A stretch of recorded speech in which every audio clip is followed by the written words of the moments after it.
안녕하세요. 이번에 소개할 책은 내면의 그리스도가 안내하는 상승의 여정, 그리스도 의식에 이르는 열쇠라는 책입니다. 그 중에서 오늘은 열쇠 9 내용 중 일부를 읽어드리겠습니다. 열쇠 9. 흑백 무지.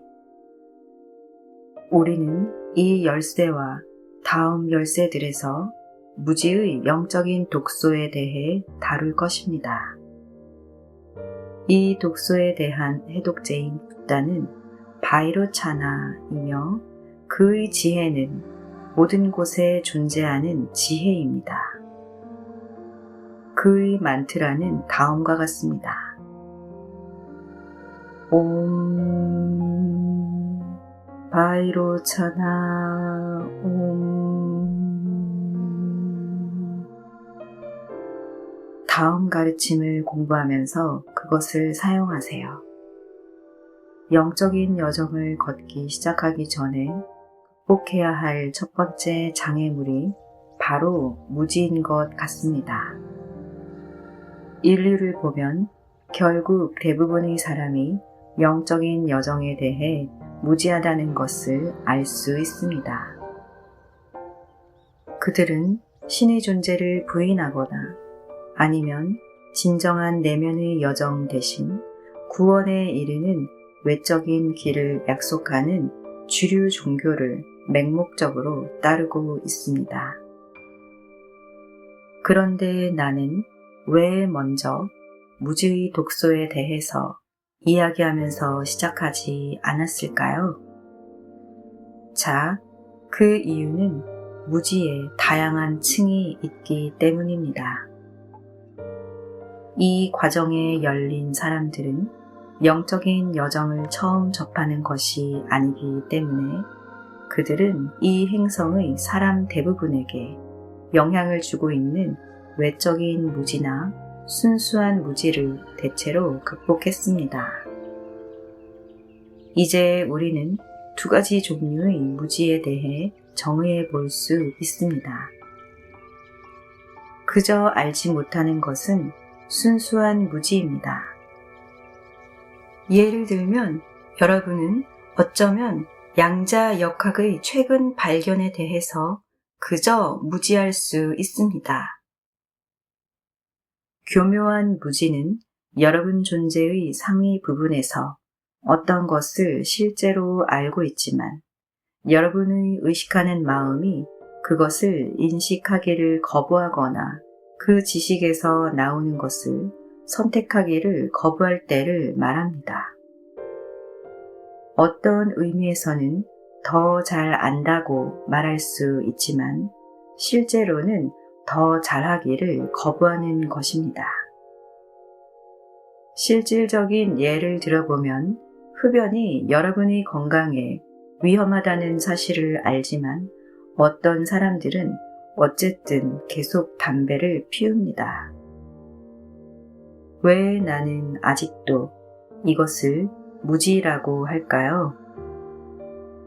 진정으로 더 잘 안다면 의식하는 자아는 정말로 더 잘할 것이기 때문입니다. 자신이 알고 있는 것을 어떻게 인정하지 않고 있는지, 그리고 이것이 자신을 어떻게 해치는지 의식적으로 보게 된다면 말입니다. 문제는 의식하는 자아가 하나 또는 다수의 이원적인 환영을 믿게 되면 의식하는 자아는 실제로 자신이 더 잘 알고 있다는 것을 볼 수가 없습니다.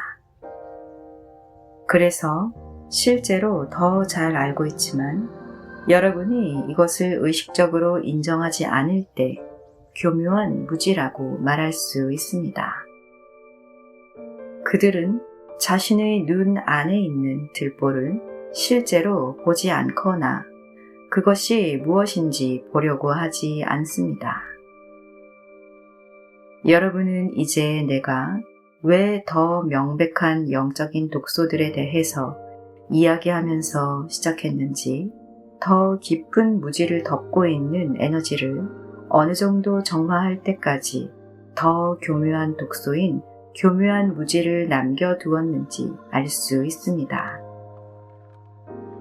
따라서 이전의 열쇠들에서 실제로 연습을 했다면 우리는 이제 교묘한 무지를 다룰 토대가 마련된 것입니다.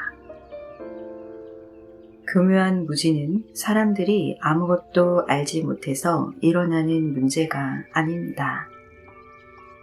문제는 사람들이 알고 있는 것이 많든 적든 그것이 그들이 알아야 할 모든 것이거나 모든 것을 알고 있다고 생각하게 만든다는 것입니다. 따라서 그들은 자신의 멘탈 박스를 확장하거나 초월하는 데 열려있지 않습니다. 이것은 그들이 인류의 영적인 스승들로부터 자신을 차단한다는 의미입니다. 그들은 살아있는 그리스도가 정신적인 독소로부터 그들을 자유롭게 하려고 다가올 때 살아있는 그리스도를 거부해도 아무 문제가 없을 만큼 자신이 충분히 알고 있다고 생각합니다. 하지만 이 무지는 두 가지 다른 형태를 취할 수 있습니다. 즉, 그 무지는 두 가지 서로 다른 생각의 형태로 이어질 수 있습니다. 우리는 이 열쇠와 다음 열쇠에서 그것들을 다룰 것입니다. 지금은 내 웹사이트에서 발췌한 것을 읽으면서 시작하려고 합니다.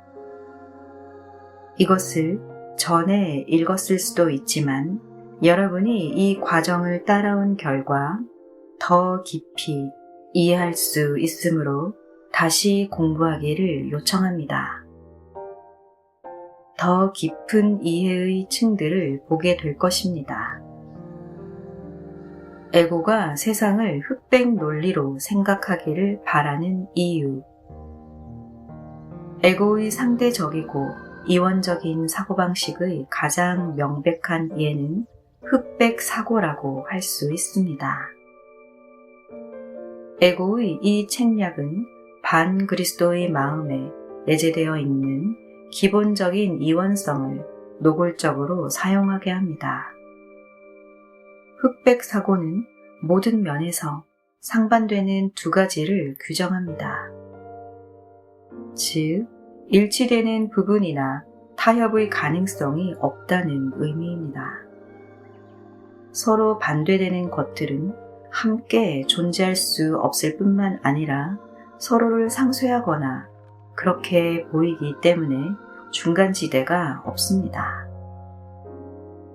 반대되는 하나는 절대적으로 선한 것으로 규정되고 다른 쪽은 절대적으로 악한 것으로 규정되기 때문에 그들 사이에는 피할 수 없는 죽음을 향한 투쟁이 전개됩니다. 에고는 사람들로 하여금 신을 만족시키고 구원받을 수 있는 유일한 길이 선의 편에 서서 악과 싸우는 것이라고 믿게 만듭니다.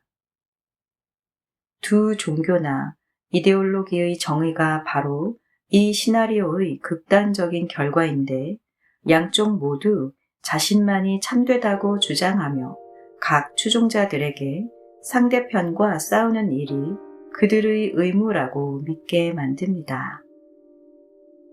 십자군 전쟁에서처럼 같은 신의 이름으로 두 그룹의 종교인이 서로를 죽이도록 하면 이 세상의 지배자가 궁극적으로 승리하게 되는 것입니다.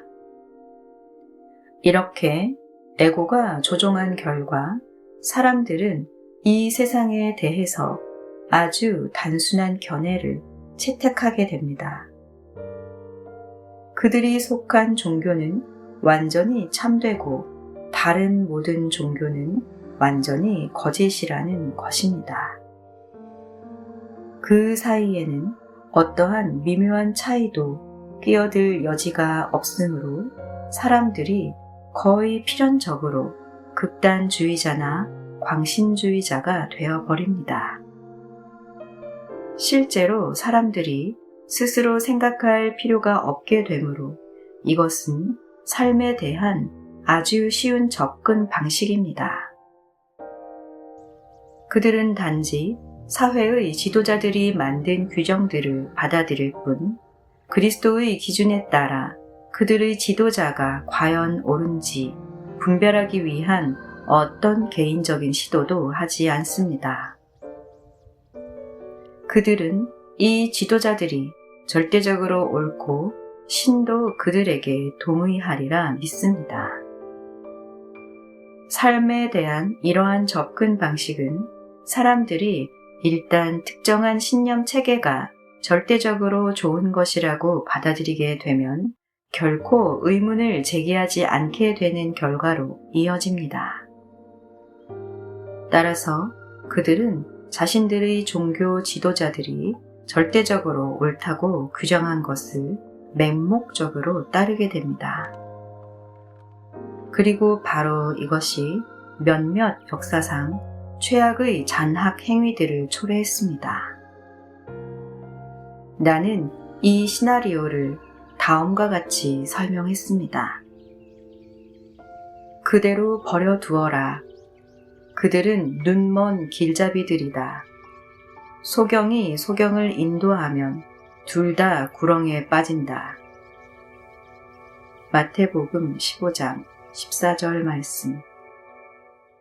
하지만 눈먼 지도자들을 내버려 두는 대신 사람들은 무비판적으로 그들을 따라갑니다. 그들은 삶에 대한 흑백 정의가 신의 진리와 일치하지 않을 수도 있다는 사실에 결코 의심을 품지 않습니다.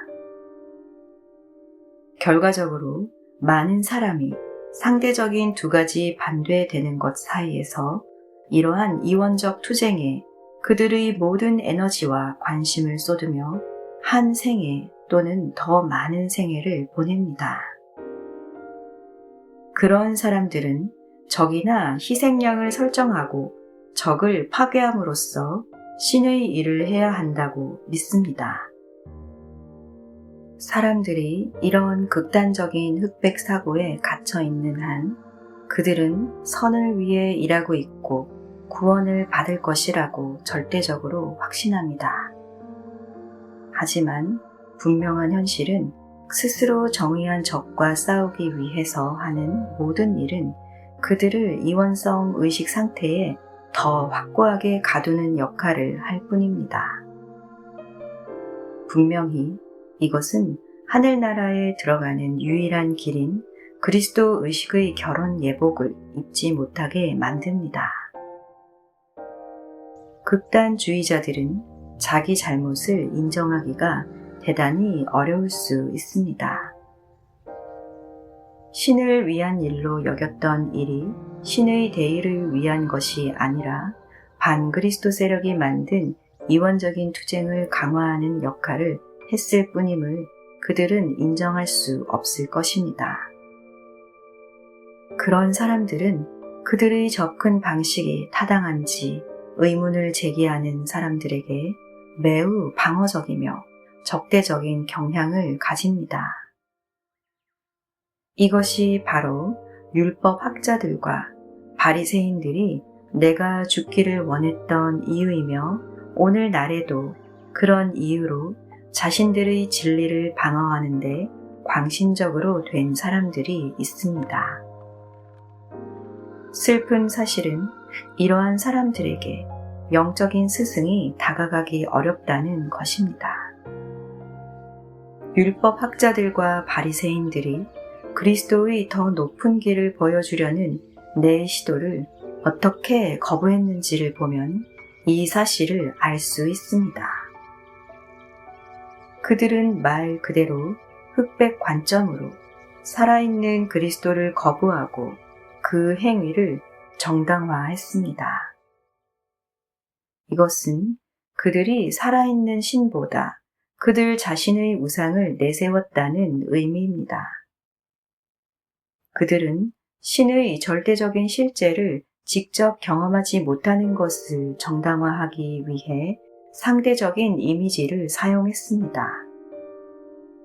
실제에 대한 경험은 나를 위해 자신의 필멸의 정체감을 기꺼이 놓아버리려는 모든 사람들에게 내가 주려고 했던 것입니다.